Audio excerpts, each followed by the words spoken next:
Frank's Red Hot is the perfect blend of flavor and heat, so you can use an entire bottle to make recipes like buffalo chicken dip or buffalo nachos, or even things that don't start with buffalo. Frank's Red Hot, I put that on everything.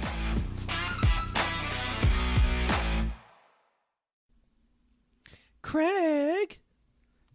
Hey, how about them Sounders? I know we're recording this a little bit later than normal because we watched the end of the Sounders match. I'd like to say sorry to my friend.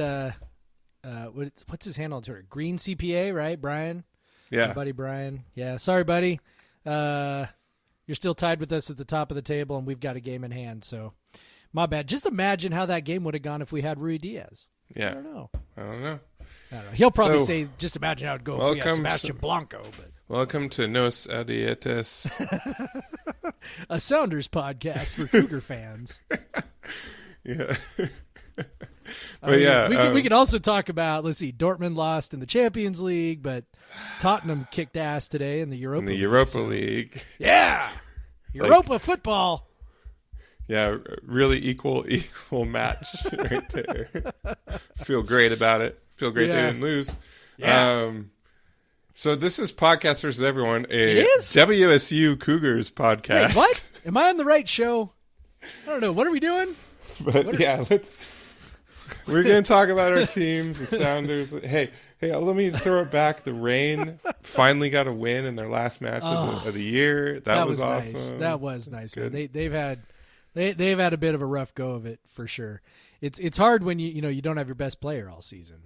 That makes it hard. She hasn't played for like 2 years. Yeah, she's like unofficially retired. One of your other best players who missed all of last year is now on loan. Yep. To it's whatever Europe. Yeah. To the parent club. Like many of the good players from NWSL.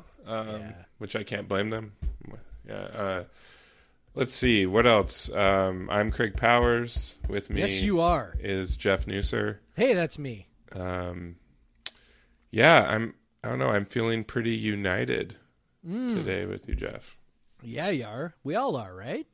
So it is our United campaign week, or definitely not UNIT3D week, but United week with a 3 in there. See how we did that? Yeah. The 3 is an E. Yeah, the 3 is an E, except backwards, right? Yes. Get it? Get it? Does everybody get it now? But yeah, it's our United for Hilinski's Hope week. This is the week when we team up with CougFan.com and also with Butte Brand, which you would find at buttebrand.com, run by and co-owned by our good friend Britton Ransford, who used to write for CougCenter and doesn't anymore, but is definitely still a good friend and near and dear to our website and everything else. And so we're once again selling T-shirts and hoodies to raise money for Hilinski's Hope, hence the 3.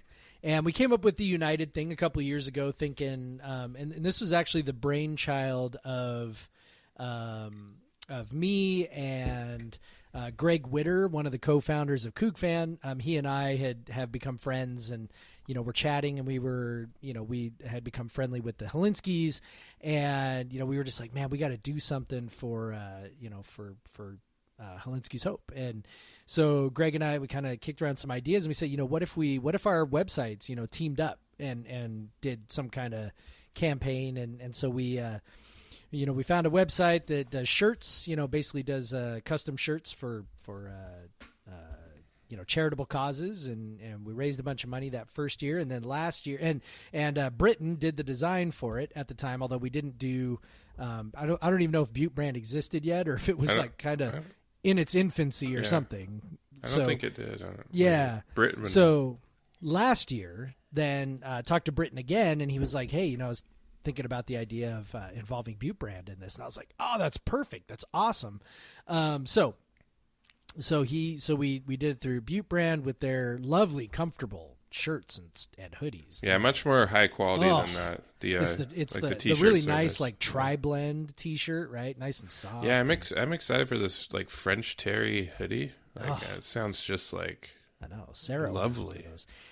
I didn't, because I'm always leery of hoodies that I don't know. Like I always feel like I have to try on a hoodie before I order one because the way my body, we'll just say that hoodies are sort of a constant, give and take. Well, I'll say in your defense, like I picked up they had some like polyester. I love polyester hoodies, and they had a Kraken hoodie for a good deal, obviously at Costco, because they don't shrink, man. Yeah, I know. I That's only why I like buy those kinds of hoodies these days. Well, I just like the way they feel too, but so they don't shrink, but so I bought one of those and I got it home. Extra large is usually my size in hoodie. That's usually long enough for my arms and stuff.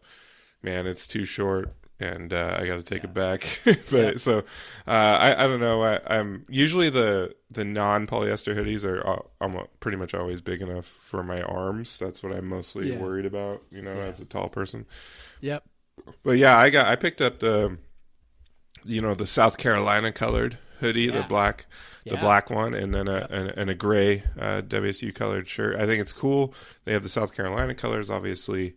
South Carolina has embraced the Hilinskis and Hilinski Hope. We saw them do the really cool the 3 in between the third and fourth quarter last year, or was it halftime? I can't remember, but like their fans have embraced that, and so it's cool that they're offering the South Carolina colors, and I love a black hoodie always, so I went for that one. But yeah, I'm excited. I was excited when Britain took it over because it's just like the gear is better. Yes. I mean, it's for roughly the same price that we were charging the original one. Yep. And we're getting the same amount of donation back to the Hilinskis, and it's great, and makes me feel good about what we do, that we can be a part of that in some way. Yeah. So it's fantastic. So the shirts, again, I'll throw the link in the show notes, and also at if you happen to find this episode on CougCenter, you'll find it there as well. We've kind of got plastered all over the site right now. But so the T-shirts are going for $30.03. Get it? 30. Yep. $30.03. The hoodies are $45.03, and every item that you buy of United gear, $10 goes back to Hilinski's Hope. So it's not just $10 per order, it's actually $10 per item. So for example, in my family, we ordered 5 because I bought a t-shirt for me, a hoodie for my wife, a t-shirt for each of my children. That's 5 items. $50 went back to Hilinski's Hope. And so that's how that works. And then also, Butte Brand will donate $2 from any other Butte Brand purchases that you have at the same time as that. So if you want to, pick up some other gear at the same time, some nice hats. You can. Nice so hats. I'm going to tell you legitimately, this because you've seen me wear the hat. Like I have a Butte Brand hat that is one of my favorite hats, and I wear it all the time because it's like super comfortable and it looks pretty nice, and it goes with most anything because it's kind of red, white, and blue. Like it's got a blue bill and a red, or maybe it's a red bill, blue kind of crown, and then white mesh in the back, and it's a handsome hat, man. So any of that stuff you buy is $2. Good gear, and it's Coug owned, which is always a good thing as well. So stock up on some of that cool stuff, and all that money is going to go back to Hilinski's Hope. I got mine. I got that Alpine orange and blue one that's similar to your hat. Yeah. For my I guess I'll just say my brother-in-law, and he's been doing it because he's doing a van trip where they're going to all national parks. So I was like, dude, you can wear this. I know like Britain loves when people wear their gear when they're out in like nature. So yep. He's been doing that, and he's literally like that leather patch is like worn down, like where you have to like wipe it down to see the logo again. So he's fantastic. He's gotten good use out of it. So yeah, good hats, comfy hats. I have one that I don't see on here anymore. So yeah. I get the limited edition, So as of our recording, we are up over $1,900 raised of a $5,000 goal. So that's where we're at. So if you haven't yet supported the United campaign with a purchase of a shirt or a hoodie, go ahead and go do that. That'd be awesome. If you're seriously just like, I don't need another shirt or a hoodie, okay, totally understood. If you go to the CougCenter website and find the post, there's a link there to donate directly to Hilinski's Hope. So if you do that, send us an email either to the podcast email, or you can send it to CougCenter@gmail.com. Either one. Let us know if you donated so that we can add that to the total of how much we've raised. One person already did that. So somebody sent me an email, said they donated $133 and wanted me to add that to the total. Very nice. Yeah, it was super, super cool. So that's all available to you.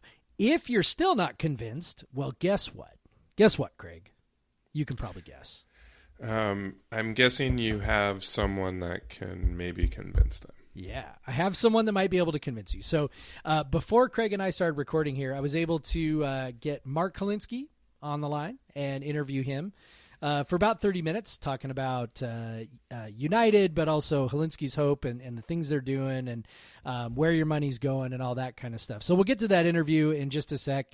But yeah, if you were sort of on the fence, like, I don't know, man, I bought a t-shirt last year, should I buy another one this year? Or you're like, I don't know, I donated the first year, isn't that enough?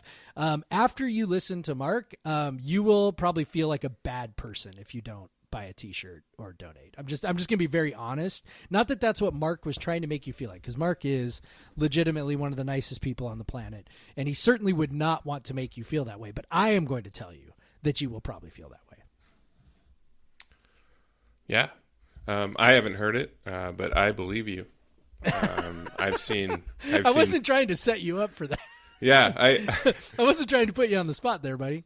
But yeah, obviously, I'm sure many of our listeners have seen Mark on ESPN and other places. So, but this will be 30 minutes just of just him chatting, telling his story, which maybe you've heard, but maybe you haven't heard it directly from him. So yeah, and not only that, but part of what we touch on in the interview is like just what they've been able to accomplish over the last couple of years, and just how much the foundation has grown.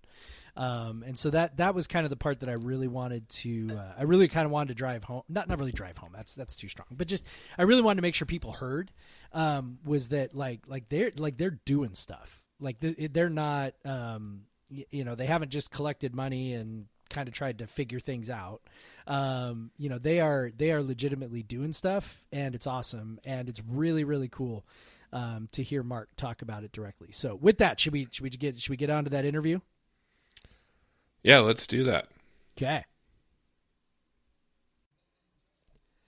All right, I'm here with Mark Hilinski, father of Tyler and also Ryan and Kelly, and one of the people working on Hilinski's Hope along with his wife, Kim. And Mark, what's up? How you doing? Jeff, great to see you. Great to hear from you. I'm helping the brains behind Hilinski's Hope. There's no question. I wish she could be here. Her battery sort of runs down around 10 o'clock. So we're I know she's the early riser out of the two of you for sure. No question. And then it's like, and then she just, she goes so hard, and then it's done. So exactly. I know nice how that. I'm kind of that way too. Like that's why I drink 8 cups of coffee. So anyway. Yeah. What's that? Or a growler of the new brew that was so good. I didn't get to hear how that turned out. I was following up. Do you know what I'm talking about? I should know the brewery. They created one for instead of the what is it? The Maple Valley Open. Georgetown. Georgetown. Sorry, Georgetown Brewery. Yeah. Yep. The guys are awesome, and it looks like they were having so much fun. Yeah, we've talked about them on the podcast a bunch of times because. So as you know, Tristan is a cancer survivor, and one of the foundations that they work with is the Good Times Project, which is a foundation for helping kids who have cancer and cancer survivors, and it's summer camp is kind of their big deal, but they do a whole bunch of other stuff too. And so Georgetown does a beer for them every year where the proceeds go to support Good Times, and And of course, Georgetown was super huge when Pearl Jam was out here a couple of years ago. Did a special beer, which is actually a really, really good beer, and raised a ton of money for homelessness in Seattle. So yeah, Georgetown do some really, really, really cool stuff, including supporting Hilinski's Hope through Ian Furness's Mayor of Maple Valley Open. And you guys are, God, it's like every time that I kind of, and of course I follow Hilinski's Hope on Twitter and I, talk with you and Kim periodically and just kind of, but it's like, I am constantly amazed by, how much you guys have accomplished in such a short amount of time, and including, I guess, most recently, 3-Day and the Mental Health Awareness Week and all that stuff. Why don't you talk a little bit about that the 3-Day, the Mental Health Awareness Week, all the reach that you guys got with that and all the traction that you got, because it's a fairly incredible thing that you guys got off the ground.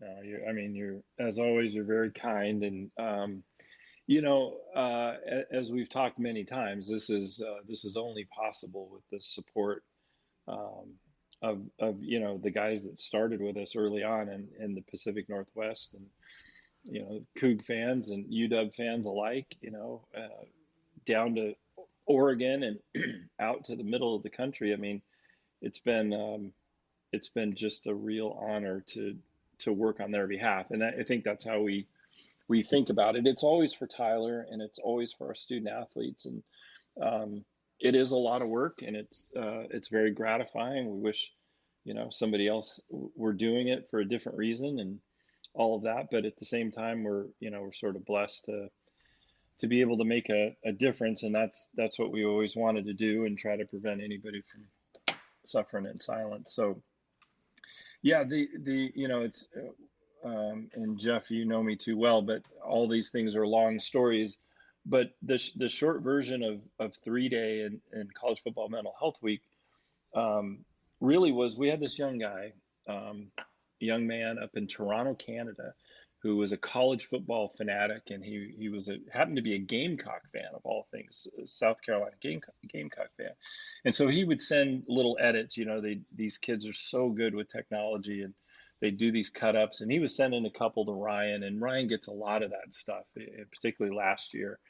But right as COVID was starting to happen, Ryan sent me one. He said, "Dad, you got to look at this. This guy, he's really good." And then what he did is he's the thought process behind 3-Day. He said, what I'd really love to do is get a video out there that shows the teams putting a giant 3 on one side of their helmet. And so everybody knows we're thinking about Tyler, and we're thinking about, our student athletes and what they might be suffering from, and knock down the stigma. I mean, he was just on it. And so he sent us this thing, and, to speed up the story, we took that, and that great idea, we polished up the video. We got Jen Lotta from ESPN to do the voiceover, and she's just adorable and smart and so good at what she does, but just extremely generous.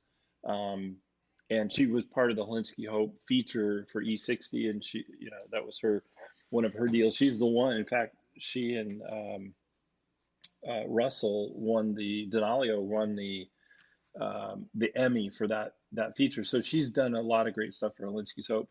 So we really were excited about that. We said, well, what really could we do?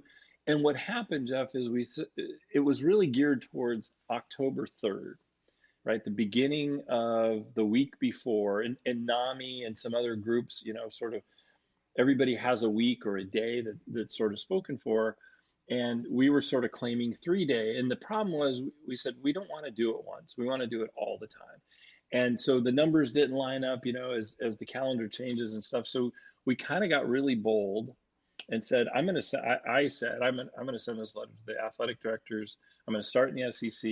And if it falls on deaf ears, that's okay. We'll do 3-Day. It'll be great. Well, we asked them to participate. By participating, you put one of the emblems on the back of the helmet, the decals, very much like cancer awareness was and is. You saw Deion Sanders with his pink socks and sweatbands and mouthpieces and stuff. So this is lime green for mental health awareness.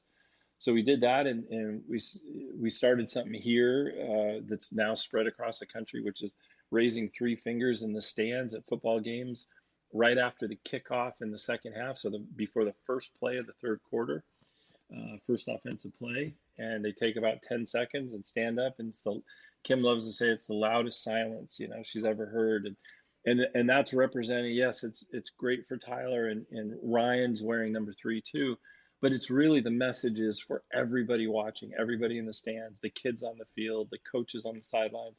We're here for you. We get it. We know this is hard. We know that some of you are struggling, and this entire stadium is taking 10 seconds to acknowledge that. And so we sent this letter out to the athletic director and said, here's what we want you to do. Do one of those things, do something like that. Just let's stake a claim for college. We love college football. We think college football is awesome. And we think you guys should get credit for a lot of the work you're doing. And Jeff, I got 8 or 10 or whatever it was within a first week. They were just unequivocal. We're in, period. We'll figure out the details. We're in. Go do you. We love Hilinski's Hope. That kind of response. And that was so touching at the time. From this would have been April, May, we've kind of been nonstop on that until we were able to kick it off on the 3rd and run it through the 10th of October. So thank you for asking about it. And it was really, there was really a grassroots deal that turned out to be, we have all the numbers, so how you measure things. Over 3 or 4 million impressions, and over $1 million in ad spend equivalency. How they try, all that stuff. But Yeah. so the reach was great, the response was great, and then the schools that participated really, and then I'll shut up. But the schools that participated, what was really encouraging is not only did they do the sort of the minimum things we'd asked or suggested, they did way more, right? They created their own PSAs. They used our PSAs. They created training programs and other things. And they made just a giant deal about it on campus and brought resources to bear for their student athletes. And we just, with a very quick tear, we smiled and thought, well, that's, these are some fabulous people doing this stuff. And so we were excited. We measured the success of college football mental health awareness 2020 by whether we could do it in 21, and we just announced that, and we're really excited to do it again next year. I think one of the really cool things about what you guys do, and you touched on that there, is that raising awareness obviously is an important piece. And the fact that I think just about every game that I watched that day, especially the 3rd, and also again on the 10th, but mostly on the 3rd, I think every broadcast mentioned it at some point as well, that it was, college football mental health, week, and, they show close-ups of the stickers. And I was just like, wow, that's amazing.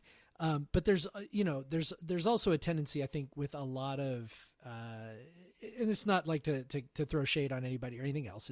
I'm not trying to be critical, but sometimes sort of awareness is where it ends.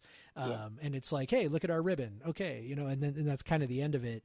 And so, one of the things that you touched on there was that, some of these campuses really kind of put things into action even one step further. And I know that, like, for you guys, when we're, raising money to support you guys, like we are right now with CougCenter and CougFan and Butte Brand, and we're working to sell t-shirts and hoodies and solicit donations and all this stuff to support Hilinski's Hope. And sometimes people can kind of be like, where's my money really going? And one of the things I know about you guys is that you're not, yes, awareness is important, but that's definitely not where it ends. And when we talk about where this money's going, it's really being invested into actionable items, things that really do put in place processes and procedures and people and staff and trainings and all kinds of stuff that legitimately can change people's lives. Well, you bring up a bunch of good points. Let me see if I can unpack some of that stuff this way. I know I talk too much, man. No, I enjoy it. You're a smart guy, and you really, there's a bunch of really important points in there. Let me start at the beginning.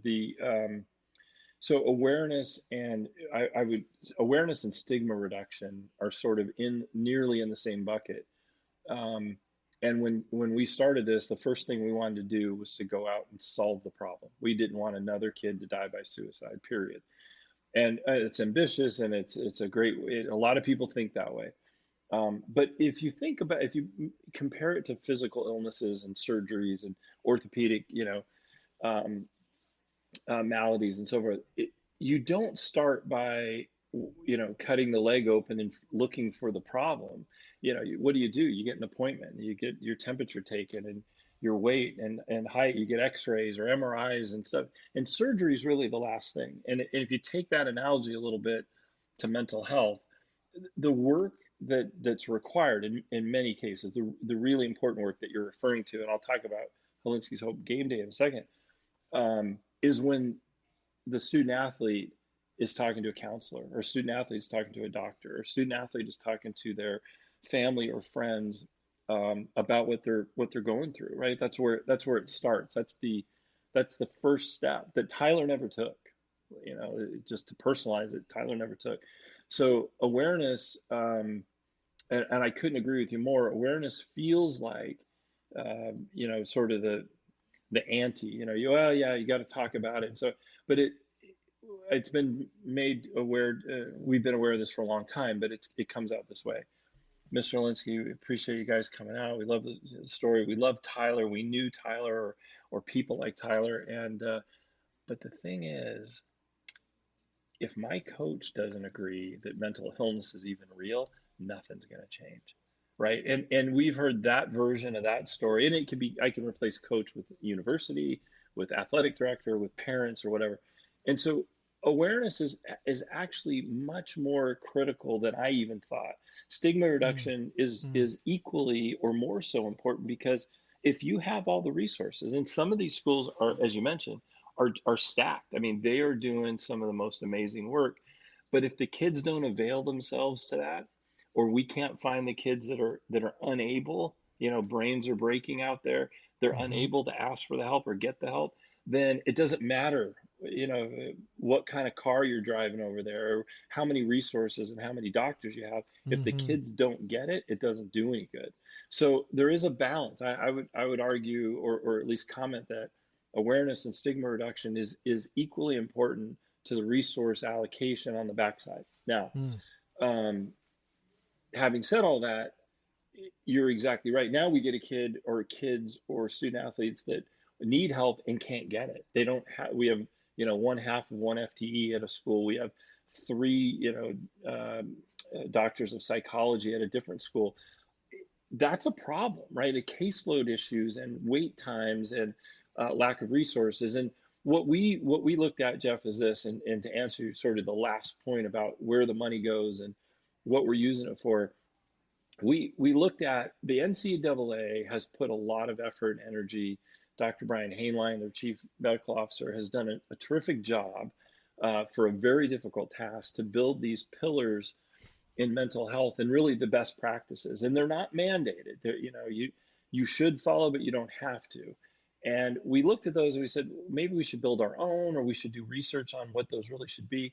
But they're very solid. And so what we wanted to do was create, with evidence-based research, a program or tools that we could deliver to the universities where they could measure themselves, right? We have a scorecard that they can use internally. Here's the best practices as spelled out in actionable items. Here's how you can get to that. 2, we have a facilitator handbook.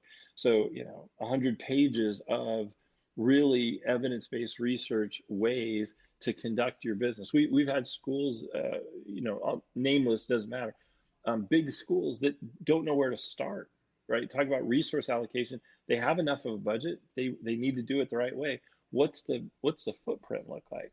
And so we wanted to make sure we had all those tools, because building a large nonprofit with doctors and the logistics that goes with that wasn't practical or feasible.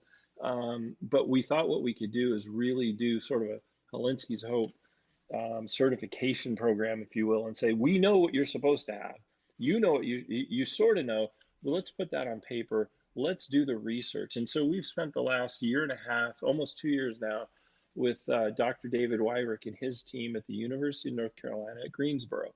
and they helped us create Hilinski's Hope game plan, which is sort of just as I described, right? This is a tool set, evidence-based research created tool set that schools can get, and with COVID especially, but even before, we're making that available to schools at either very little cost or no cost in some cases, right? We're really making sure as many student athletes can get to that as possible. And I think everybody, and if we have said it once, we'll say it 100 times.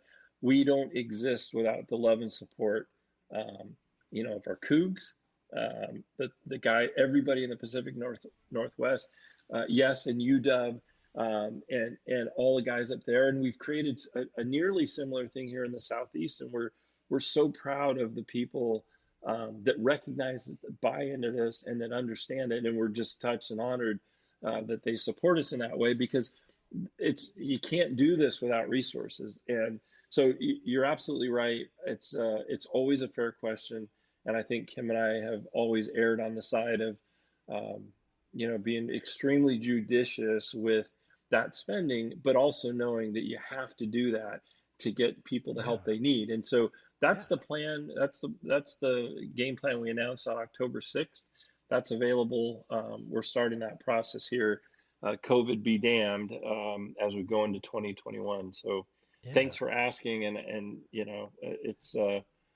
it makes me smile. I don't smile a lot, but knowing that we're able to get to that point in the surgery where we know what we're doing, and it's not just trying to do good. We actually spent a lot of time, effort, and resources on doing it the right way. Well, it's been like super cool for me to watch you guys develop this. So like, I don't think I've ever talked about this before on the podcast, but you and I connected before, all of this happened. And we had connected through, something I wrote on the website, and Mark, sends me an email. Hey, do you have time to talk? And I'm thinking, oh God, like what does he want to talk to me about? I wrote a thing about his son. Dad. Right. And, but, so our, relationship, goes back a little bit, and then watching, how you guys have, both you and Kim have navigated, all of this, and really watching how, your commitment to, trying to make sure this doesn't happen again. Like you said, that's kind of the big goal, right? Is, don't let this happen again.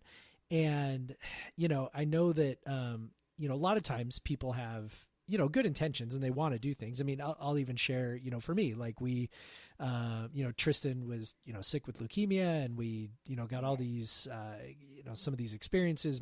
A big one was Make-A-Wish. And, so we do the Make-A-Wish, and we're just so thankful for Make-A-Wish. And so we do a whole bunch of stuff with Make-A-Wish, shortly after, Tristan was sort of like on the back end of this thing and kind of out of the woods. And, so we kind of do all this, and we're really passionate about it, for a time. And then, after a while, it's, it kind of fades. We didn't really have a big plan for, Make-A-Wish, and, we kind of worked with them.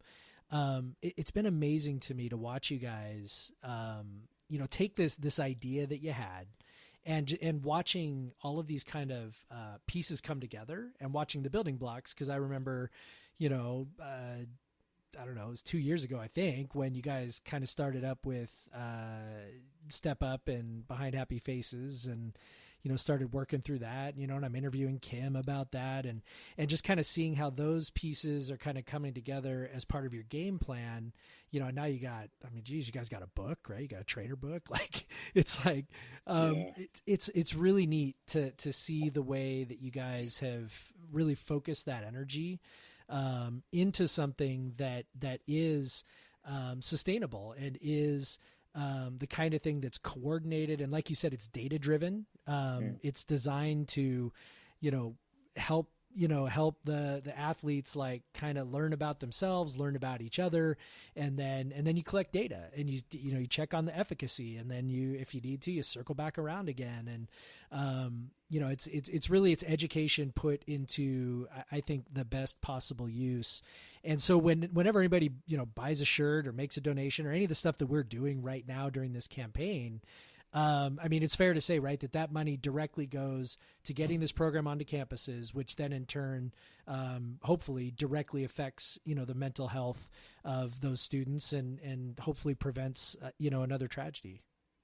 No, the money that, the great supporters of Hilinski's Hope can very proudly say they're saving lives.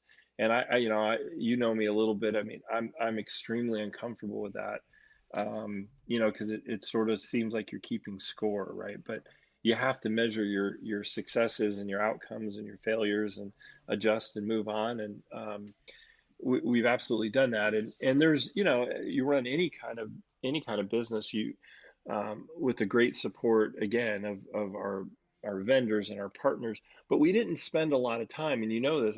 We're 2 partners in. We've partnered with the NCAA, right? We made a point of finding a way to work with them, and they've been great partners. We're going to expand that relationship, but we didn't want to go and brand everything that we possibly could. We didn't want to just raise money for money's sake. We pay for the speakers, we pay for the trainers. There's expenses that go with that, and I think people absolutely understand that. But what they don't get to hear, and I love the opportunity to really kind of just give you one example. But what they don't get to hear is this: what Kim and I do, our journey in this is to tell what we call, it's a Tyler talk. We tell Tyler's story, and the reason we do that is we give a bunch of examples. We show a video. They'll be happy to know, the Cougs anyway, that part of that is rewatching pieces of the Boise State win. But in all seriousness, what's really important about it is the face of suicide doesn't look like, to most people, doesn't look like Tyler. It doesn't look like a smiling kid in a helmet playing for his team, respecting his coaches, loving his friends, leading a group of guys and being led by a group of men. That doesn't look like suicide to most people. And what we want everybody to hear is, if this can happen to Tyler, it can happen to anybody. This is not a scare game. We're not trying to frighten anybody. What we're trying to do is pop the top off of this and go, look, everybody's susceptible. There's no color, race, creed. There's no we're focused in this lane of student athletes. I get it. We do get that sometimes, but that's not to exclude anybody. That's to be, you can't boil the ocean. We've got to focus on a task and make a difference. We have student athletes as our kids. Tyler was a student athlete, so we're focused there. But here, so we give a talk, as Tyler talk. We've done now, Jeff. We've done over 100, 60 and live, and we did 40 Zooms here in the last, maybe more than that now. Kim's keeping track. So over 100 of these talks, and what that is about an hour's worth of presentation to tell you a little bit about what happened, including the things that we know and the things that we don't know. And without giving that talk on in our chat today, the outcome of that, the end of that, is to simply say, we love you guys. We are supported by people, across this country that are doing that. The $3 we get, the $13, the $33, every penny of that is because they care, they love you, and they're doing it maybe with their friends and family in mind, or people that they know in their communities. But let me tell you, they're doing it for all of us. So the bigger, I don't want to overcomplicate this, but the bigger sort of arc here is the world has to be a slightly kinder place. We have to allow for differences. We have to be able to have conversations, and we can't frighten people with rhetoric and non-science about what's going on here. We are losing 123 people to suicide every day, and it's far too much. There's not a 21-year-old where suicide is the best option to whatever they're struggling with. So we do these talks, and inevitably, whether it's the next day, whether it's during the talk, after the talk, or months later, we will get, and we just did this here in South Carolina, one of our very first after COVID, although it's not over, I don't mean it like that, live events. We went and talked to a group of students here at Division II school. And what we said is use Tyler's story. If you're uncomfortable, if you don't know how to ask for help, we try to give this advice. We're not, as you know, we're not mental health experts. We're not public speakers, but we simply say this is the way you do it. I was at this thing. I had to listen to this big fat guy cry about his kid. Have you ever heard about Tyler? Tyler, he's this nice kid up in Washington, took his own life, and no one knew why. That you can do, right? That is not a lot of stigma about talking to somebody else. And the left turn you make is, well, I identify with that. I feel like that. Mom, I'm having strange dreams. I'm worried about hurting myself or others, or that left-hand turn. And we always get, almost without exception, sometimes more than once, we'll get a follow-up email, call, text, instant message. Mrs. Hilinski, I did what you said. Oh, what'd you do? Well, I talked about Tyler's story with my parents, and I told them that I was, struggling. 3 weeks later, he's in treatment. He's getting, the help he needs. He's not suffering in silence. You can't put a price on that, right? That if we did that one time, it would be worth it for everybody that supports Hilinski's Hope. But we're doing that 100 times a week, and maybe more than that a year. And that's what this is all about. As you said, if we can help somebody not suffer, a family, a community, a group of people, a team, a university, not have to suffer like we've suffered and WSU suffered and friends and family suffered, then that's what this is all about. And we don't win everyone, right?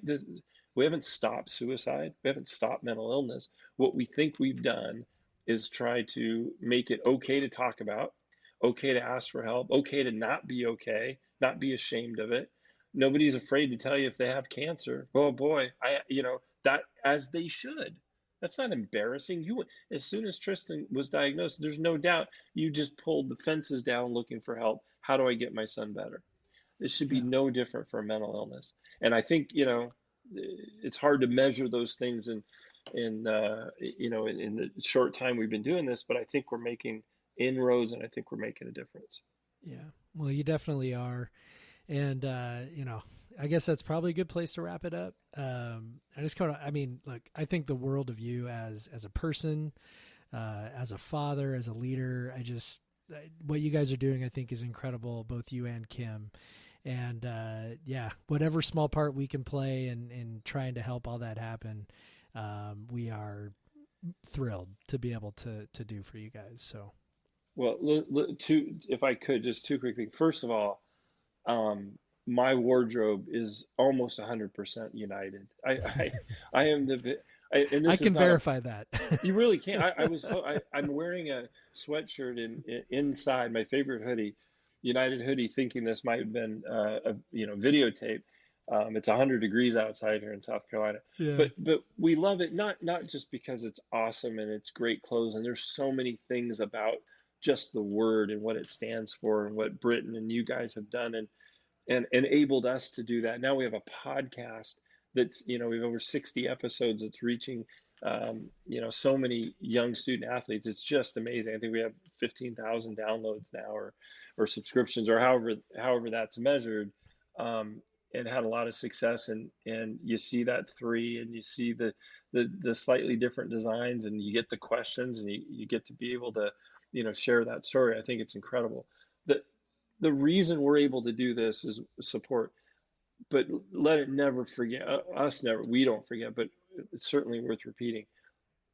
Tyler's contribution to society from age 21 to, when he naturally passed by some other disease process or old age, that hole in the universe is not even close to being filled by the work Kim and I are doing. And everybody associated with Hilinski's Hope and our support that we get from you guys. But that love doesn't go away. I still love Tyler. He's not here to get it. So I'm going to deploy it the best I can to Ryan and Kelly and Kim and they with us. But we're pushing that through Hilinski's Hope.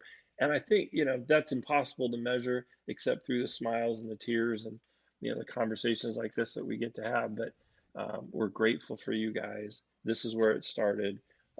We'll always be, forever Cougs, and we'll always be Pacific Northwesterners. And we're very proud to introduce you to the Southeast, because there's some incredible people here that took that lead and have grown it. So thank you so much, Jeff. As always, it's great to talk with you. Say hi to Sarah and the boys, and love to talk to you anytime. I will do. Thanks, Mark.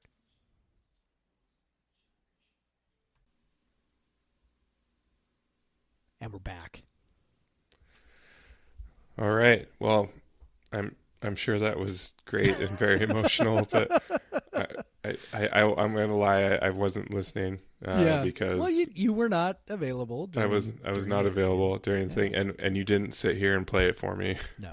While we were on break, but you'll listen to it later. You promise. I will. I'll listen to that part. I've kind of stopped listening to our podcast. I did it first, but I no longer. I don't know when the last time was I listened to one of our podcasts. Well, now it's bad because we get paid for the downloads, but I never listen to it, so the automatic download stops. So it's like I have to remember to go manually download them sometimes, so I can you got to make sure and put that penny in the bank. Yeah, right? I got to get that 1/3 of a penny in the bank, baby. Well, let's see. What should we talk? Should we talk beer? Should we talk Cougs? Where do you want to start? Well, yeah, I've been drinking a beer. Just having one. I'm on a little bit of a diet, so. Yeah, good man. You're better than me. But yeah, what are you drinking, Jeff? I am having the Stoop Fresh Hop Fiend. Oh, very good. Which one? It is the Chinook. Nice. It was canned on September 30th. Pretty good. So, pretty recent. So yeah, welcome to Fresh Hop season, when the annual harvest of one of our favorite ingredients makes us downright giddy. We're making a lot of fresh hop beers this season. Oh, hops, yeah. Yeah, hops. This label will stay the same, but the beer inside will change. Be sure to check the bottom rim of the can for the hop variety. So there we go. Yeah, so Stoop Brewing with the skull made out of hops on the front of it. It's kind of cool, I guess. I think it's a misfit. It's like a Misfits. Oh yeah, that is what it looks like. That's true. Got it. Yeah, it's good. Very West Coasty. Definitely a West Coast IPA for sure. Yeah. I've had several variants of that. Yep. Yeah, it's excellent. I like it. Yeah, it's like the Misfits skull, and they made it out of hops. That is what it looks like, yes. Yeah. Yep. So good. But don't tell the Misfits that. No. No. But I've had that. I will say the Mosaic version of that beer might be my favorite fresh hop beer of the season. And with the caveat that I didn't have a couple of my, typical favorites, just because I didn't make it up to Seattle to grab them. But Hopfenkeller is usually one I really like, a varietal Holy Mountain collab. And then I didn't have any from Cloudburst, so they're usually making some of the best. So I didn't get to try those. But the Stoop, I love that base. I've had 3 of the variants, and all of them were killer. Mosaic was probably my favorite. I haven't had the Idaho 7 one yet. That's the most recent one. But very, very good beer, man. You made a good choice. Yeah, it's a good one. I've had a lot of, there've been a ton of good fresh hop beers that I've had. I had a good one last night. Level, it was a Level beer. They're fresh hop hazy. Nice. So that was super tasty, and I've got a varietal. It's my last freshie sitting in the fridge. Which one is that? I'm not. You know what? I'm not sure. I know it's an Imperial IPA. I know that. Oh, okay. I was probably if it's the Hopfenkeller, I'm going to be super jealous. It's just a Keller beer, which is kind of a lager. Yeah, I love the fresh hop lagers and stuff. Yeah.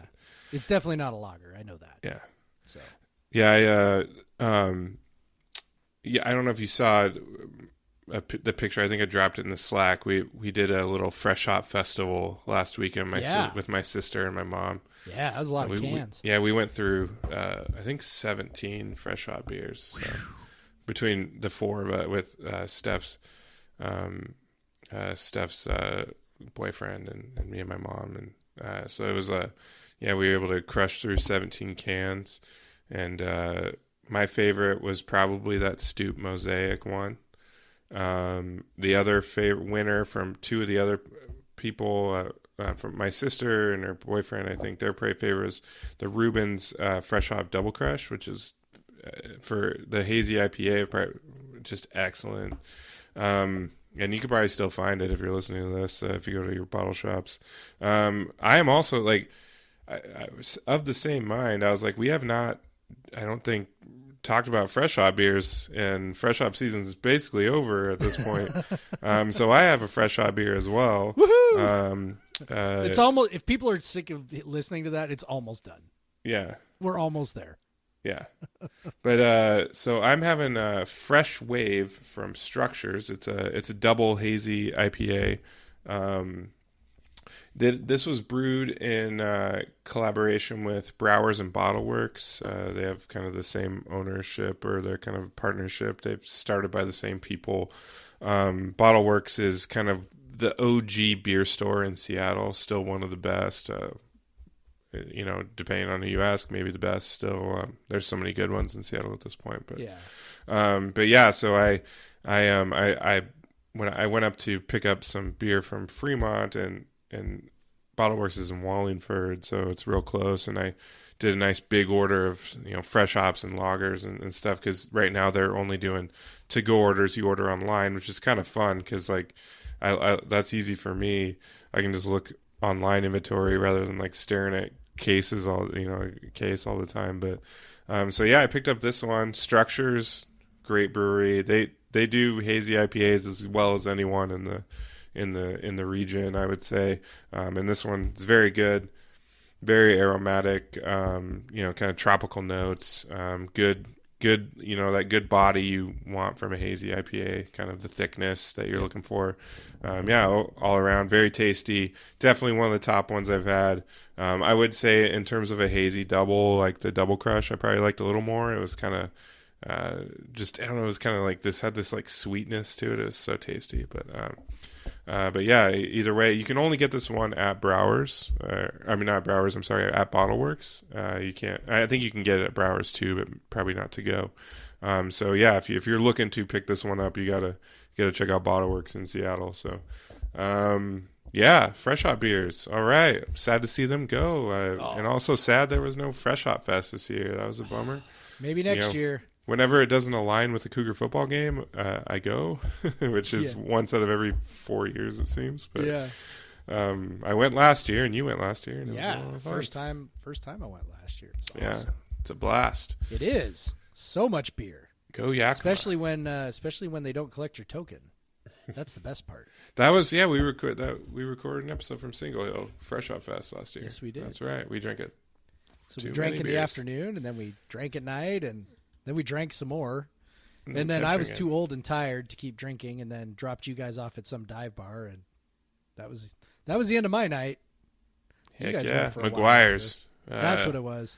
The Irish pub that's in a double-wide trailer. Gotta love it. When I dropped you guys off, I was just thinking, like, are you guys sure? I'm like, yeah, we go there all the time. It's this seems a little sketch. Are you? I mean, I know you're from here, so obviously it must be okay. But one of the staple bars in Yakima. I don't know. With the absolute worst house drinks, like whiskey and vodka, like spirits, like you could possibly taste. Like you can't really discern between the whiskey or the rum or anything. They all just taste like ethanol. They are the worst. So of course you have to shoot them, because it's funny. Otherwise it's disgusting. We got I can't remember. I think we got the shots. Me and Chris, like Amanda's brother, took him down. His girlfriend, now fiance, just sipped it real quick. And she's like, "Oh my God!" And we're like, "No, you cannot sip that. Like this is not a sipping whiskey. This is just straight paint thinner. We're drinking paint thinner. Yep. It's good. This is serving a purpose, and that purpose is not for enjoyment on your taste buds. The purpose is to get you more buzzed and to make you feel, maybe add some chest hair. So Yeah. but yeah, so Fresh Hops, baby. Yeah. Woo woo. I would say highly recommend the Fresh Hop Festival in Yakima, but too many people go already, so don't go. I know. Now Just I'm like, leave I it to don't the know. rest of us. All right. There is no way that we have that festival next year in any sort of similar iteration to what it was. Like there's no way. Unless we just stay, fuck it, just don't Like care. it's just wall to wall people. Covering like several city blocks. Yeah, like just standing around drinking beer, like. And then going, like, basically getting a beer, go and get in line, get another beer, get in line. Listen, when I think of stuff like that, and it's kind of like when I watch, when I watch highlights of games, like from back when everything was normal, right? And I don't, has this happened to you, like where you watch a highlight or something and the crowd is going bananas and they're like falling all over each other and it's just, the house is sold out, like just everything's crazy. Yeah. And then you just watch that and like somewhere in the back of your mind, you're like, oh my God, I can't believe there's that many people there. Oh my God, oh my God, oh my God. Like that is like, that seems so abnormal now. Yeah. My brain cannot process anymore that many people that close together. Like I think back, like we were thinking about game day, right? Like that was this week. Yeah. The anniversary was this week. There's like 25,000 people just crammed in into that space. I mean, I was, right next to Kevin Dudley and my wife and Brian Floyd, and we were packed in there like sardines. And I mean, God, like I get anxious right now just thinking about it. I'm like, how did we even? I know there was life before a pandemic. I know there was life before there was a coronavirus. Like I get that, but it's still. Well, like, we've always had coronaviruses. We have, but not this one. I know. I'm and just kidding. I know. Just so it's like, shit. I don't know. Like there's just a part of me that's just like, oh my God, I can't believe it. Like, I don't know. My brain is so fucked up now from all of this. Like, I can't believe there was a time when we were packed in like sardines and it was okay. Yeah, it's pretty nuts to think about, especially because, in where we live, people just, there's like no fans in the stadium still. Like other parts of the country, there's fans, and some there's like more and more. But here it doesn't look anytime soon they're going to allow fans. So just even going to a game seems wild at this point. I've gotten so used to just watching everything on TV. We have Sounders season tickets. I have Cougar season tickets. I was going to get Rain season tickets. I luckily I was hesitating and because I just didn't know what was going to happen. So sorry I didn't give you my money, Rain. And then I had like a multi-game pack from the Defiance, and I planned on going to Mariners games and Rainiers games, and now it's just this huge part is gone. But now it's just like I look back and I'm like, that was so weird that we did that. Like we were just so close to people all the time. Well, like, do you ever packed. think about the last game we went to? Yeah. That like, I think about match. that all the time. So I felt really weird. We went to a Sounders game after we knew that the coronavirus was out there. I think it was and March we were just 7th. Like, it'll be okay. Like, yeah, it was March 7th. And we were just like, I think it's fine. I think we'll be okay. And now I look at it and I go, oh my God, I can't believe that. Well, and it's not because the night before the Defiance match didn't allow fans. Yeah. The USL match, but then the MLS one did, and it was definitely kind of sparsely attended for a Sounders For a match. Sounders game it was, but still. But I remember like the guys in front of us turning to give us high fives. Yeah. Oh, totally. And I was just like, like barely, we were not wearing masks and all that stuff.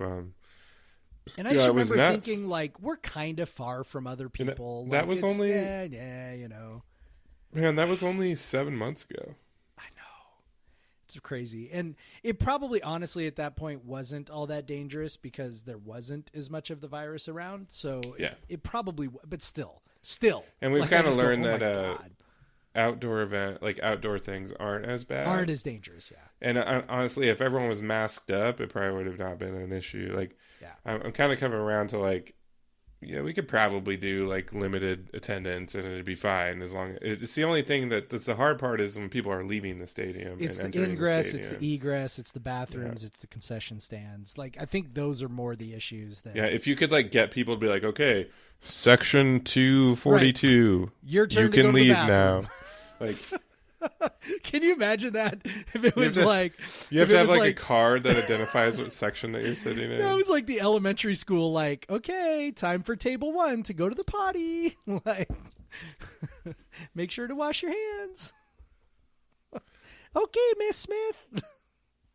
Like, I don't know how else you do that, but anyway. If only we didn't have to get in and out of those places. Then it'd be fine. know, and Pullman's even gone so far, so I don't know if you saw this morning. They're like begging people not to come to Pullman. Definitely saw that, yeah. They're like, please, please, please, don't come to Pullman. Stay home, please. I definitely, like, please, please stay home.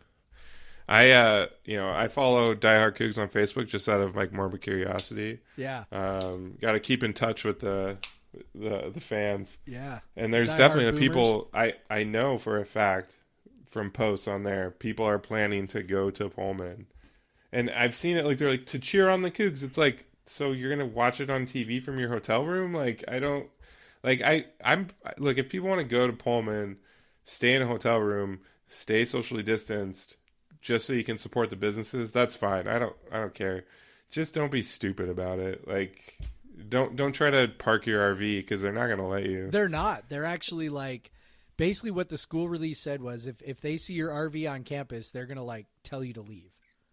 Like, they are literally not. Now, what's Walmart going to do? I don't know. Well, like, Walmart's already last season they had already banned RVs parking. Okay, I don't know. Maybe games. church, like, I don't know. I have no idea what anybody else is going to do. Yeah, but there might be some churches that are like, yeah, you can still pay us to come park here. There might be. You got to come to our church service, though. No, but it's like, you know, if you try to go up on campus, they're going to tell you to go away, and they're already telling people like, no, we won't allow any tents or any kind of structures, you know, on campus. Like they're even saying they're going to put up screens to make sure that nobody can see the field from any of the viewing spots that we all know exist. So they're trying, you know, like, you want to go up on the library? Okay, good luck looking over this, you know, 10-foot black screen. So not that the library is any good anymore anyway, really, with the with the fob. But there's not many places anymore. Yeah, because of the large structures that are now. The stairway next to the that goes up to the cub next to the fob. That's definitely still. They could pretty easily, even without a screen, block people off from going down that stairway. Yeah. Yep, that's true. Like just for the 4 hours during the game or whatever. Yeah, I don't know. But here's the other thing: like, it's gonna be fucking cold, and also it's not that good of a view. No, like you're gonna have a way better viewing experience on TV. Yeah, and if you're really that fired up about and it, they're not gonna hear you. Just have a party with your friends, and whatever. Like, I don't know. I mean, I'm seriously, depending on what the weather's like. I mean, I may have a few people over. Maybe we put a TV outside, like, and just, we can all hang out and watch the game. And I mean, I don't know. Like, there's ways to do this without going to Pullman. And I really hope that, so the school said they were going to come up with some sort of like plan for people to still feel connected but stay home. I hope that plan involves, some way to support the local businesses.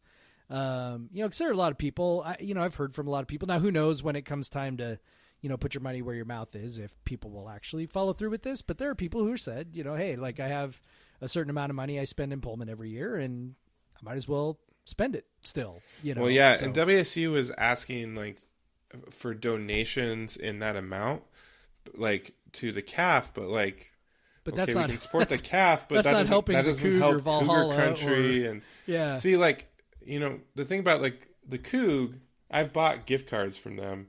Like, I don't feel that bad. Like, they have a very easy service where you can buy like $50 gift card from them. Like, yeah. So I feel like I can support them. But there's other places in Pullman that you can't as easily do that. Now, the people at College Hill, the Coug store, were selling basically mask gift card combos for any business in Pullman, essentially. So even the ones like Cougar Country and stuff that you can't buy them online and have them shipped to you. I don't know if they're still doing that. If you find like Tony Poston on Twitter, I think you could probably ask him. But yeah, otherwise, like, and I was thinking, just asking people I know that live in Pullman to just go buy some gift cards and send them to me. So yeah, it'd be good if WSU offered that, because honestly, like, if those businesses aren't there, those weekends in Pullman lose some of their, appeal. Like if you're not getting that nostalgic burger or that nostalgic calzone or whatever, like maybe some, especially to the people that go to like the one homecoming and stuff, like it's not the same. Like, and plus, the students, it was nice to have those places when we were there. But obviously they need that revenue from the football weekends, and they're not getting that. Yeah. So I understand if you're like, oh, I need to go to Pullman and support them, but just be smart about it, Like, you can definitely, the hotels are open, but if you're going to do that, just watch the game in your room. Yeah. Like, it's just, it's fine. Go get some takeout from wherever and watch the game in your room. And then you've supported the hotel and you've supported the restaurant. You did your job, and I mean, the Cub is going to be closed. Like, everything on campus is going to be closed. You probably could get into my office, but that place is not that big. Like, it's and it's going to be 50% capacity. And it's going to be at 50% capacity. So good luck with that. Like, I don't know, man. Same with the Coug. Just freaking stay home. Your house is warm. Your TV is probably big. Your beer is cold and a lot cheaper. Just stay home, man. Just stay home. It's okay. Nobody's going to think less of you as a fan. Besides, by the way, if you're, I mean, not to besmirch the good name of diehard Cougs, but like how many of those people do you think are really actually going to follow through with what they say they're going to do? I don't know. Like, I think some of them will. You think so? Yeah. I think for some of them, the appeal is that they're like, usually the restriction is that if you're not a season ticket holder and you're used to planning a year in advance for this shit, like, it's really hard to find hotels. And if you're not a season ticket holder and you already know how much this costs and you've just accepted it, like, you've accepted that the Holiday Inn or the Quality Inn is $300 a night or whatever. Yeah. Like, if you just like, you've filed that away in your brain as something that you're good with, it's easier. But like, for the people that don't always go, it's probably a little more appealing. You can get the hotel at their normal rate, which is usually like less than $100 a night, and you can still go to Pullman, and you're still not like, I mean, it'd be like going to Pullman in any other like non-football weekend. So I guess people do that and it's fine. Like, I always want to do that. I just never do because I go so much for football, but it's so I get the appeal of going to Pullman, but like, you're not going to get a game day experience in any way. Like, if you're expecting, you're not going to tailgate, like, none of that's going to happen. So if you're like going to like, they're expecting to like get this experience, you're not going to go to the bookie. They're like, I assume they're just going to shut that down. Yeah. Like, and like, so you're not going to do that. Well, the Cubs going to be closed, so the like bookie Crimson and Gray closed. might be open, like, you're not going to get the walking around campus. I guess you can walk around campus. I don't know, but like, it's just not going to be the same, man. It's not going to be the same kind of festive atmosphere. Nope. You're not going to be able to walk around with a beer like it's fucking New Orleans, like nope. You can on a normal Cougar football Saturday. Yeah, it's just not the same experience. So if that's what you're chasing, you're not going to find it. No. But just if you must go, just know that it's not going to be the same thing. Yeah, and it's they even said they were going to sort of step up patrols of off-campus parties too, like they are serious about trying. Well, Pullman police have said that. Yeah, so they're serious about trying to make sure that everybody's responsible, And by the way, let's not lose sight of the fact that Whitman County is a freaking hotspot for COVID. So if you're coming into Pullman from somewhere else, you're kind of walking right into a I don't know, a bomb. Like I don't know how we describe it, but you're walking into something not good, and even if you don't get sick, you could very easily carry it back to somebody else, and maybe it's a good idea just to stay home. Yeah, they're just in Whitman County, I think it's maybe slowed down a bit for them. They're still in the high. I looked this morning while I was writing my story. They're still in the high transmission area. Like it's well over whatever the high threshold is. So that's what I'm saying. If you must go to Pullman, stay in your hotel room. Yes. If you must. Get takeout from your favorite restaurant and have that experience. Yeah, boy, that sounds like fun. Yeah, I guess I've never had a burger, chicken strips from the Cougar, while watching a Cougar football game, because I would have just been, I guess during not a home game. That would be a new experience. Yeah, the weirdest thing that sticks with me is what one of the diehard Cougs ones is they were going to Pullman to cheer on the Cougs. I'm like, you're not doing that. Right, you're not cheering that's on the not Cougs. Going to happen. I'm sorry. Yeah, that is not what you're doing. You think you're going to show up and they're like, okay, you can come in the stadium. We changed our mind. Like, no, that's not going to happen. Well, even Schultz, does what I think, good leaders do, which is lead by example. And he's saying, I'm even not going to watch the game in the stadium. Yeah, because he could definitely go sit in his president's suite. Yeah, he could definitely sit in the president's suite and not have any problem with anybody and watch the game, but he's not going to. He's, like I said, good leaders lead by example, and he's like, yeah, I'll be at home watching the game at home from the president's mansion. It's a very nice home. Yeah, it is a nice home. It's right up there on the hill. And you can easily get to go from the Cougar Valhalla or whatever. Very easily. Very, very easily. So, yeah, so stay home. Let's see, what else? Okay, so who's going to be playing quarterback when they open that game? What do you think? I mean, I'm going to go with Cameron, but that's primarily because he's the oldest. Yeah. Look, after the first scrimmage, it seems like that's the direction we're heading. Yeah. I don't know. I mean, you can only read so much into coaches. And how can you resist that lefty? Yeah. I mean, the things, we always like lefties, man. That's going to fuck with the defense. They're not. We love the left-handed. The left-handed people. I don't love all the left. Let's not go there. That is true. Although some things that are left-handed maybe aren't as left-handed as they like to make it sound. But yeah, that's another conversation. Anyway, yeah, the scrimmage on Saturday, it seems like the things that Rolovich said were kind of pointing toward Cooper. Sounds like Delora had a good day as well. Cruz, the stats were not kind to him, and Rolovich didn't really do anything to make it sound like he was better than his stats. So for whatever that's worth, and some people were, I think, his initial comments on Cooper were, well, he's got kind of he's a quieter leader and da-da-da-da-da, and people kind of took that to mean, oh, he's criticizing him, which he might have been. But I think we've said this before on the podcast, and we'll say it again, that when coaches talk, they're not talking to you. They're not talking to me. They're talking to their players. And if Rolovich is saying Cooper's kind of got his own leadership style, he's a little quiet, and that's okay, but da-da-da. I mean, what he's really saying to Cooper is, man, I need you to be more vocal, is what he's saying. And he's not talking to you. He's not talking to me. He's talking to Cooper. Yeah. So. And it just seemed like Cooper was that type of kid from the get-go. Yep.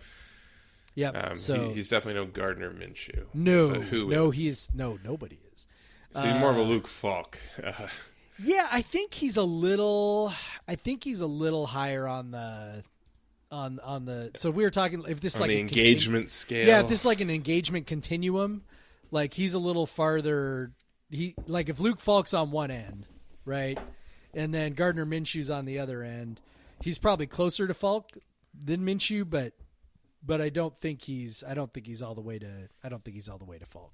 So, seems like a really likable kid. I've only been around him a couple times. Does he still have the mane? No, he does not. No, he cut well, that. He definitely. It's not my that. favorite anymore. Though. Yeah, I know, right? Definitely cut that. I would not be surprised if I think signs are pointing toward him being the starter, which I love. I think that's great. I don't have any. I mean, I feel like all three of the guys who are there are talented. Based off of everything we know about him. Yeah, the true freshman would be terrifying. Yeah, I'd be that was the only outcome. I think I'm sure we talked about this too. Like that's the only outcome that would have surprised me. It would be if he had been named the starter. Because with the short season, like I don't know, man, that just doesn't make a lot of sense.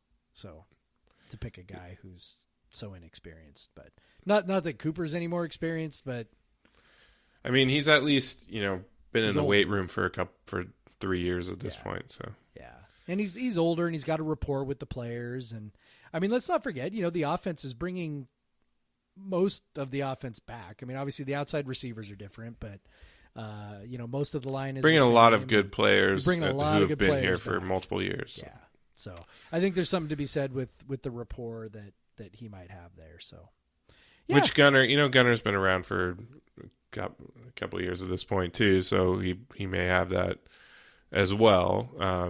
As you were talking about, we were talking before we recorded, Gunner didn't seem to get the highest praise from the last scrimmage, but hey, I think you said this on our last podcast. It was very clear when Gardner Minshew was going to win the job, and it's not that clear now.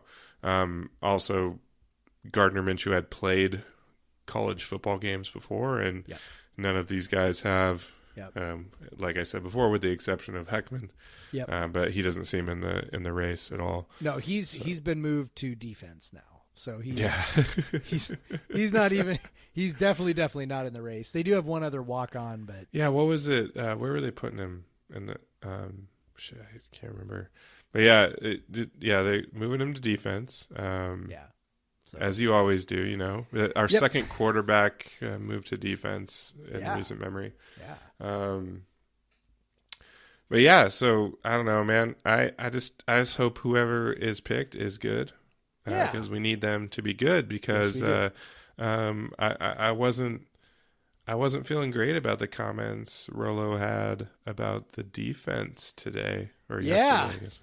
I would say that, one of the interesting things about Rolovich is he's, again, even if he's not talking to you and me, he's definitely willing to actually say some things, which is completely the opposite of what we've had for 8 years. Like Leach was like a walking magic 8-ball, right? Where it was like, you could shake it and the same 5 phrases would come out of his mouth one way or another. Yeah, I thought we had we had a good practice. Thought we played hard. I thought I thought we what were some of the other things he said about defense? Yeah, clear his throat and sniff. And he would talk about running to the ball and I thought our effort was good. You always talk about effort, right? So I thought our effort was good. And you could also tell he didn't really pay that much attention to the defense, didn't really care that much. There's a little bit of that too. For sure. If you were forcing him to talk about it, he would. We just need to get a little bit better tomorrow. We need to work on getting better. We need to get better. And I'm not, by the way, I hope people don't take that as a criticism. It's not, like every coach does that. It's not, whatever. But Rolovich seems to actually say something when he talks, which is, I don't know. Did Paul? It's hard to remember. I've tried to block it out. Did Paul Wolf say things when he talked? Because we've gone 8 years of listening to Leach say nothing. I don't remember. I when Mike Price was remember. coach, I know he used to say nothing because I used to interview him, and it'd be I feel like Paul Wolf was like an excuse factory, right? That is true. Yeah, a little different circumstance. Or he would say something like, the other team was really good. He loved to say that. The other team was really good. That's the best team we've seen all year. That's the best team we've seen all year. The 3-9 Oregon State Beavers that we just got whooped by was the best team I've seen all year. Well, and then he would also say, I remember this too. He would say, "That's really the best they've played all year." He would say that one, and I'm like, the other Coach. There's a Weird. reason why. Yeah. How come every time they play Every WSU, team plays it's their the best when they play against game? you. That's so It's weird. amazing. It's amazing coincidence. But yeah, so Rolovich has said things about, he's proud of the defenses, basically their resolve.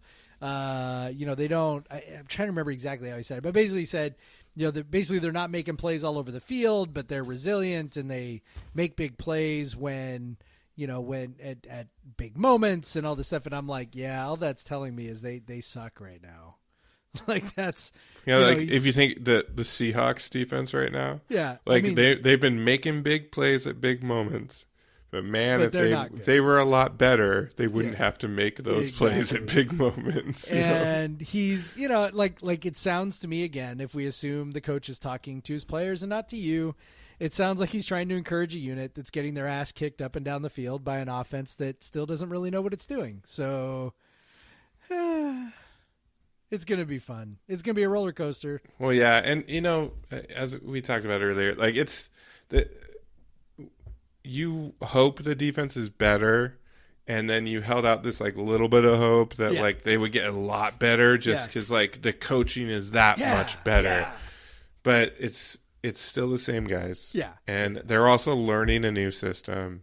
It's like expecting them to suddenly be, I think I can't remember what a player said last week or the week before. Said, "Well, we're going to shut down people. Like I'm glad that you think that." That was Jihad Woods. Yeah, and I'm glad that's what you think. I'm glad that's what you feel.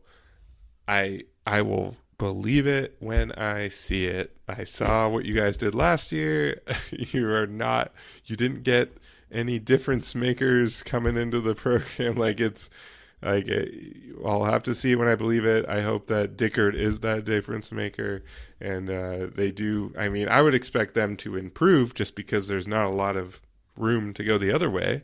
Although, as going back to the Wolf era again, I believe you wrote an article after the Hawaii-Seattle game that said there is no bottom. So maybe there is limitless the other way. But I was so pissed after that game too. Like I was just, oh my god, like that game. I had forgotten about that game too, and I remember that was the game where I kind of thought, all right, here we go. Like the shit's behind us.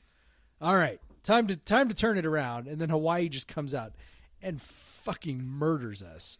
Like just completely outclasses us. And that was the point at which I was like, all right, this is fucked up. I'm done. That was the point at which I quit on Paul Wolf. I was just like, I knew at that point it was over. And somewhere in the back of my mind, I kept writing things that were optimistic. Cause we had to, right? Like we just like, in order to survive this, I mean, I don't know how many people who listen to this podcast have been around since the site started. I can't imagine it's that many because we've been around a long time now.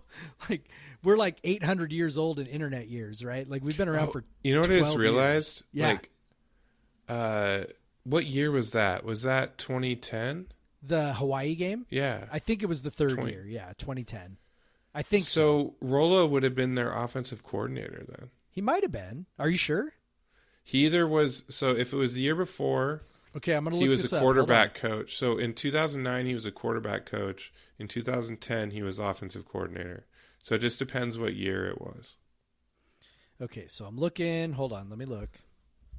This is great radio. Okay, it was not 2010. Maybe it was 2009. Maybe it was the second season. I want to. Oh yeah, 2008 was the year that they went like after the Apple Cup and like went out there. So I think 2009. So he was their quarterbacks. 2009. So he was their quarterbacks coach at that time. Okay, and they just Rollo was there. Shredded us. Oh my god! Like I said, Rollo saw us at our worst and was like, "Yeah, I'll go there. I'll coach there." I mean, I remember 2008, and I went to the Oregon game in 2008 in Pullman. And I did too. Yeah, that was I think it was 69-14, only because we scored a touchdown like at the last second. I mean, I just remember 63-14, something like that. Whatever. They were all 60 to something back then. Like thinking like, "Oh my god, this is not possible. Like I can't believe this." And I remember how shocked I was by how bad we were. And it was that was on the backs of already having lost to like 66-3 and 59-0 and you're just like, it'll be okay. They'll figure it out. It'll be all right. And then no. And so then, 2009 rolls around and I'm thinking, okay, it was just a 1-year blip. We're good, right? Like line gets a little better. Everybody gets a little better. We got Jeff Toole, right? So like this will be cool. He should play at some point. And then no, like it just, and then I go to the Hawaii game and, part of it is like, it's such a damn effort for me to get up to Seattle for a game and take my whole family. Like it's not easy to take a family of 5 up to Seattle for a game from where I live. Right. So it's like, it's a bit of an effort. And then to get there and have them just not just get destroyed, but it felt like, and I know this is probably unfair, but it felt like the effort was terrible. Like it just felt like they had no clue what they were doing. They didn't really care. And I'm sure they did, but it felt like they didn't. And it was like, I was losing. If you ever ask Sarah about that game, like I was losing my mind. And I was like, I remember chatting with you during the game. It's just like you were. That definitely was the point so at which mad. my brain realized that this is a disaster. I was living in Nashville. It wasn't on TV for me. To me, I was like, oh, they're losing again, whatever. And then the next week was the SMU pull that shit out of your ass. The only reason that they did not go 0-12 that year. And so after they win that, so they lose by 3 touchdowns almost. Because they literally were Hawaii. not close in any other game. Yeah. They beat SMU thanks to a CJ Mizell interception, right? Well, there was multiple, I think, pick sixes. Alex in that Hoffman game. Ellis had one too.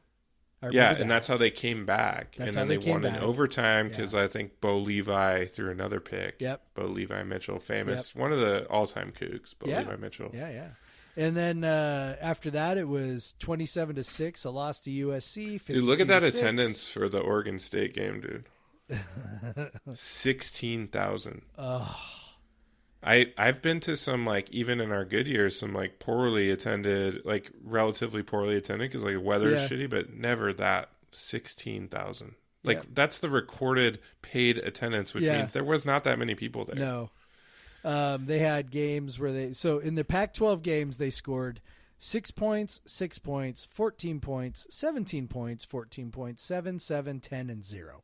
How did we wrote about the team? Like we had to write every week about that team. Look at these scores. How the hell could anyone take this team seriously enough to write multiple articles about them every week? Write previews and recaps like of this team. Like they had no shot. Like they didn't really have a shot against SMU. They just got incredibly lucky. Like, I was still young. That was the thing. You and I were still young. Oh, I was super young. That was the part of it. So I was, 30 or whatever at the time. So I was 24. That definitely helped because I was still dumb enough to invest my time in that garbage. And part of it was too, like back then we didn't have all the other outlets that we do now for our thoughts and our feelings. And so like, for example, like Twitter was still if it was even around, it was still extremely fledgling at that point. I think I joined Twitter in 2009. Yeah, so like I joined March 2009. It says right on my profile. So the idea of posting all your thoughts to Twitter just kind of wasn't a thing yet. We had our game thread. Yeah, and we had our massive game threads. We didn't have all the talking we do on Slack, right? Back then we had an email thread, but those were unwieldy and difficult. So we would just have our conversations on the website, so writing was the catharsis, right? Because we didn't have each other to yell at in these other forums like Twitter and Slack. So I think that's a huge part of how we survived. And also basketball was okay at that point, right? So if basketball's good, then we had Klay Thompson at this point. Yeah, I mean we're at at this point, 2009. We're heading into the 2009-2010 season. Ken Bone's first season. We got Klay Thompson. We're feeling pretty good. Oh, by the way, that Hawaii team that spanked us, yes, went on to lose their next 6 games. Yes. I do remember they had a kick-ass receiver who, and I'm trying to remember his name, so I'm looking right now. Greg Salas, that was the guy. Yeah, Greg Salas. Yeah, he was very good. Doesn't excuse anything, but I do remember that he tore us up. Yeah, so probably best game of his life. It wasn't. He got a cup of tea in the NFL. No, I'm just kidding. This okay. is Paul Wolf. Like, yeah. He's never played better than that. Yeah, sorry. Hawaii had never played better than they did that day. I completely missed the joke. And that was one of our closest games of the year. Greg Salas, are you ready for this? Greg Salas had 7 catches for 195 yards. They're probably all he probably wasn't even touched on most of those. He catches wasn't. Too. He wasn't. That was the thing I remember. Dudes were just running around totally free, nobody getting in their way. Fuck. Paul Wolf still. Ugh. Hey, we did have a podcast back then. It was terrible. We did. It was bad. Shout out if you listened to that one back then on Podbean. Yeah, Podbean. Recorded live. Yeah. Or Talk, was it Talk? We had Podbean in a different one. Talk yeah, something. we did. I don't remember the name of that. I remember it would say recorded live when we started. It did. Wasn't that like Blog Talk? Wasn't that what that was? Blog Talk, Blog maybe, Talk Radio? Recorded Yeah. live. We are recorded live. I'm not saying I'm like a talented host at this point, but I had not much juice back then. Nope. That was a thing for sure. That was back when I was trying to be the podcast guy, and yeah, I started to realize pretty quickly the things that I was good at and not good at. I mean, look, back at that time I was starting to try to do videos and I remember those breakdown videos. Let me break down. Now Collier that was actually a little bit later. That was 2012 2013 or so when Leach was around, and because the air raid's one of those things where if you just spend some time learning, you can totally wrap. There's 6 plays, so you can figure it out. So I was able to figure some stuff out. The run and shoot's not that different either. It's a little harder to identify for the layperson when you're watching it because so much of it is option routes and stuff where the receivers are just sort of not really freelancing but kind of freelancing, so a little bit different. But yeah, the air raid was pretty darn accessible, so I'm I can break this down. And then after a little while of doing that, I was this is a very bad idea for me, because you know what I was doing? Okay, so here's how it would go. I would see a play that I thought was interesting, and I'd be okay, I think I want to break this down. And then I would send messages to Brian Anderson and Jesse Casino and Brian Floyd and be okay, so this is what I think I'm seeing. And they're no, you're not actually seeing that. You're actually seeing this. And I'm oh, okay. And it just kind of would be like that. And basically it would just, I would basically be like a ghostwriter. It's not really a ghost writer because I was making videos, but like a ghost video writer for Brian and Jesse who weren't. Well, they would be your ghost writers. Yeah. Well, yeah. Yeah. I was the one making the video. So I was look at it. Really, I'm just channeling Brian and Jesse because, anyway. Yeah, that's why that didn't last very long because, our pivot to video was short-lived. Thanks, Facebook. Yeah, jerks. Which, in case you don't know, Facebook lied about their video impressions and stuff, and all these companies that pivoted to video was just a big farce. But I don't know. Lots SB of good Nation people lost their jobs, and were unemployed because Facebook was "Hey, video's good." And everybody did. Well, actually, no one's watching your video. Actually, never mind. Just kidding. We kind of lied about those numbers. Sorry. Just kidding. And then Mark Zuckerberg gets to sit in front of Congress and go, I regret that. I regret that. I regret that. That was unfortunate. Thanks, Mark. Let me fly out on my as I go personal swim jet. in my billions of dollars. Sorry. I regret it so hard. I regret that so I regret my billions of dollars. Absolutely. I regret it. Let's see. All right, so we should finish up. Let's see. We got a couple of recruits. One's a transfer from a junior college, but was at Oklahoma State and a former 4-star guy. I don't know. Did you watch his video at all? No. And Okay. hey, Jeff, Yeah. I really have to fucking pee, dude. All right. Well, I'll talk while you pee. So, okay. So CJ Moore comes from, I don't know, some junior college. Doesn't really matter. But originally was at Oklahoma State for 2 years. So was there for 2 years, redshirted, and then kind of had a bit part as a redshirt freshman. Goes the JUCO route after that. And to be honest, if you're wondering, like, well, how does a 4-star guy leave? Why does a 4-star guy leave Oklahoma State? Is there some reason to wonder? So he was kind of stuck behind some upperclassmen guys. And if you're not super familiar with Oklahoma State at this point, if you kind of think of them as a sort of a dynamic spread offense, they are, except that it's very run heavy. And it's definitely kind of more of a traditional. It's kind of a pro style offense, except it operates out of a shotgun. Like it's spread in the sense that they go shotgun all the time, but they go heavy a lot. Tight ends, really physical run game. Chuba Hubbard, most people know who that is at this point. Very talented physical runner. So they, they're running 2 wides a lot. In fact, I want to say last year they had, 2 guys who caught over 50 balls, and that was it.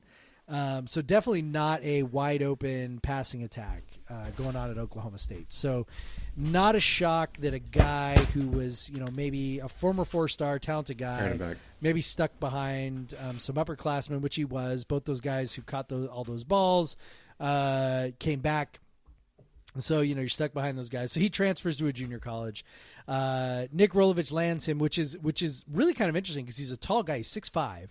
And we had actually just been having a conversation at CougCenter about tall receivers and the run and shoot, and kind of wondering, if maybe there's a little bit of an upper limit to the big guys, the kinds of big guys that WSU can recruit, playing in that offense where maybe you need to be a little shiftier, you need to make decisions on the fly, and maybe be a little more slippery. Watching this guy's high school video, he is slippery, and it's kind of crazy because he's, again, he's big, he's 6'5", but he's real long and lanky. He accelerates so smoothly and runs so smoothly. And to be honest, he reminds me a ton of a bigger version of Tavares Martin. And Tavares Martin wasn't really a burner, but you might remember some of the, screen passes that he caught, where he'd catch it and then just sort of like make one little slippery move, and then boom, he'd accelerate and he'd be gone. And it, as it turned out, he wasn't really actually that fast of a guy. I mean, you never really know these things until, they measure him at a combine. And of course when he went pro, he measured actually really, really slow, for an outside receiver. So, this guy is actually faster than that, but has very similar kind of body movements. Like I said, real shifty, quick acceleration for a guy with long legs. Really interesting prospect. So, like I'm very excited about what he might bring to the offense. So that's a very cool pickup. And then Craig, I think you're back. So we did get one other pickup, and this one is the much more controversial pickup.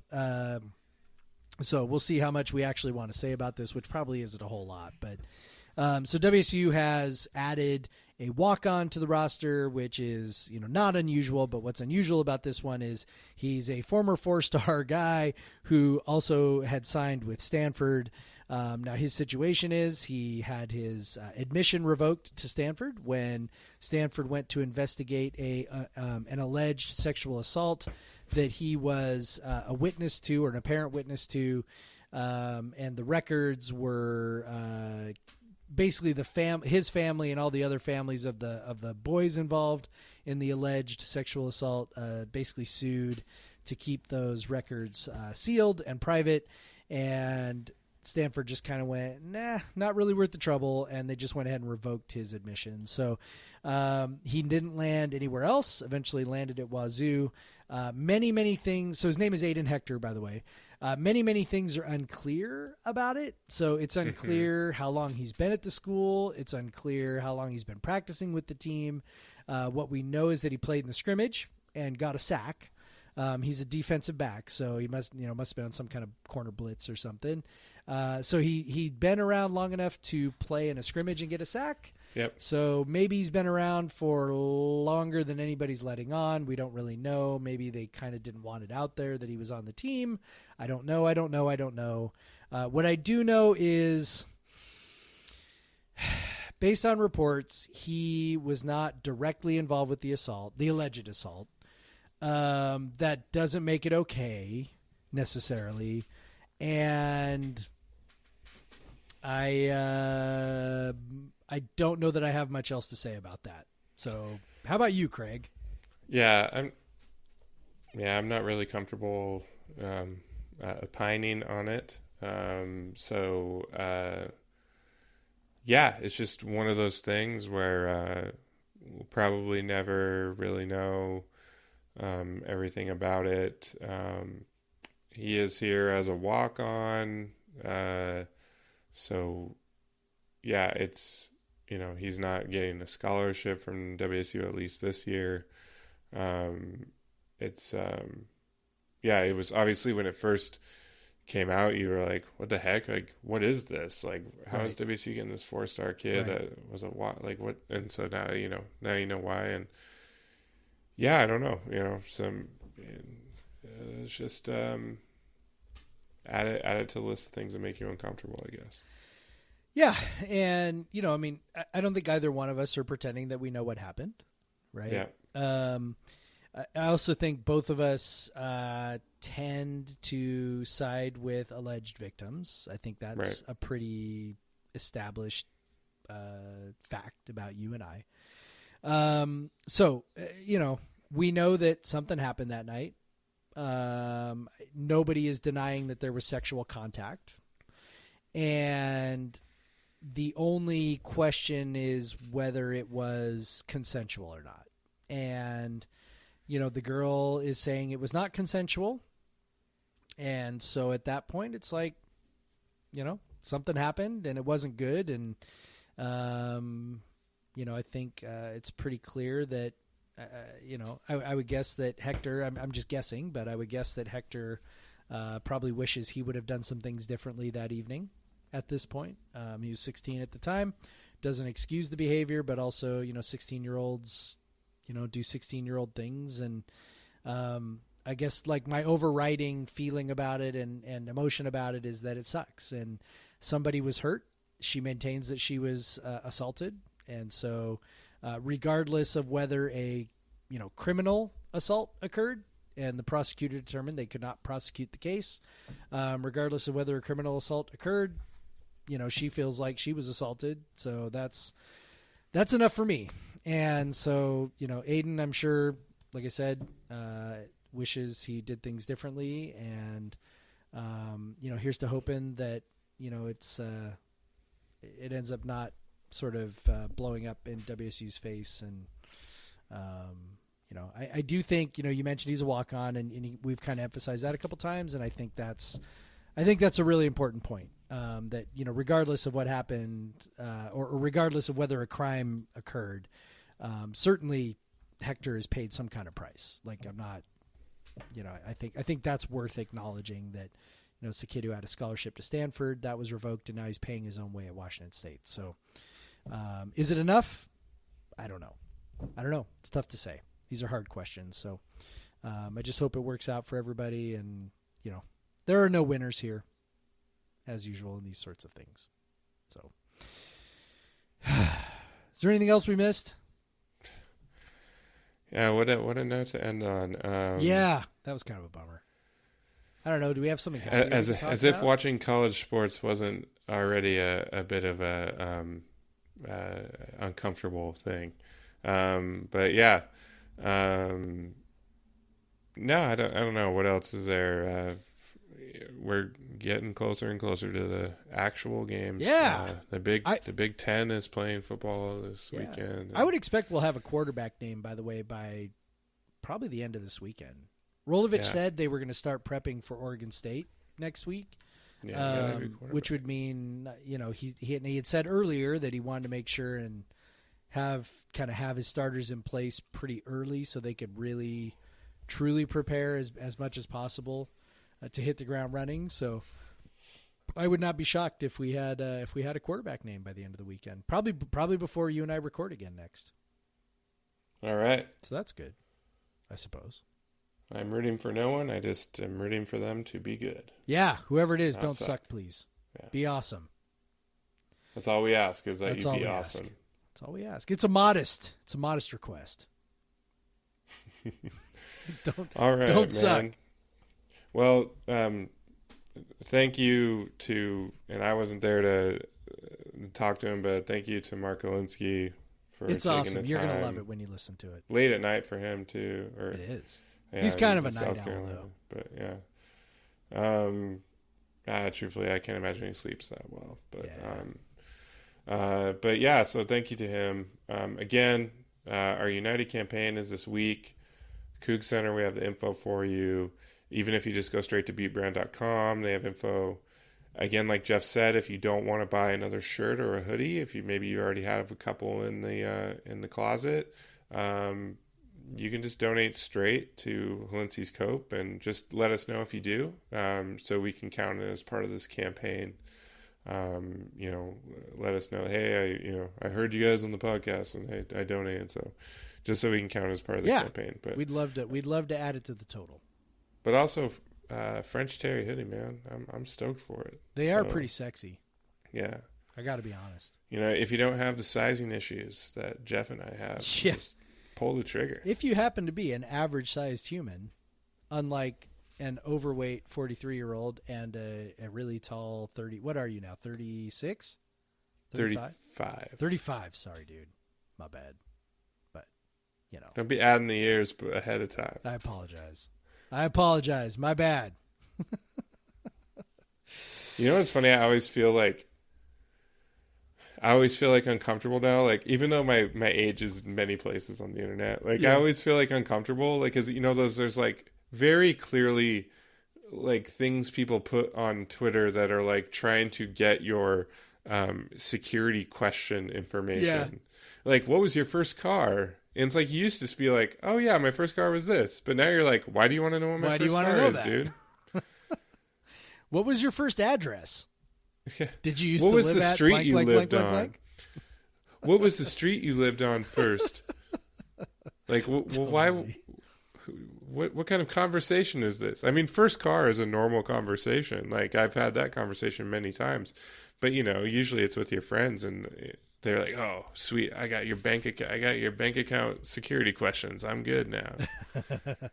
Not that those are like very useful anymore. I feel like you don't see those as much anymore. Not security as much. questions. Not as much. But if it has anything to do with, like your credit report, that's where they do ask you those because they're like, did you used to live at blank street? Like, yeah.